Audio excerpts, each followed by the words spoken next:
అప్పుడు పీఠంలో మహాస్వామి కూర్చునుండగా ఒక ఆవిడ బిక్కు బిక్కుమంటూ కన్నుల నీరు పెట్టుకుని కళ్ళొత్తుకుంటూ వరుస క్రమంలో వస్తోంది.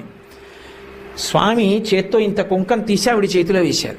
ఆవిడ తీసుకోకుండా చెయ్యి వెనక్కి తీసేసుకొని కళ్ళ నీళ్లు పెట్టుకుని పక్కకి వెళ్ళిపోయింది. అందరూ వచ్చి అయ్యో అయ్యో అయ్యో మహాస్వామి చేత్తో కుంకం ఇస్తే పుచ్చుకోవా, ఇంతకన్నా అన్యాయం ఉందా, పుచ్చుకోమ్మా అన్నారు.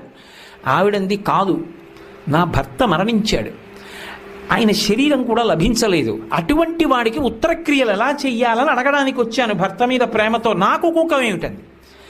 అమ్మా కాదు, ఆయన చేత్తో ఇచ్చారంటే ఏదో ఉంది, త్రికాలవేది, పుచ్చుకో అన్నారు. కాదనలేక ఆవిడ చేయి చాపింది. కుంకం వేసి చూసి అన్నారు, అమ్మా నువ్వు సుమంగళివమ్మా, నీ భర్త బ్రతికున్నాడు, నీ భర్త తిరిగి వస్తాడు, బొట్టు పెట్టుకో అని సువాసిని పూజ అవుతోంది. ఆ సువాసిని పిలిచి ఈవిడ కొప్పులో పూలు తురమండన్నారు. ఆవిడ కొప్పు నిండా మల్లెపూలు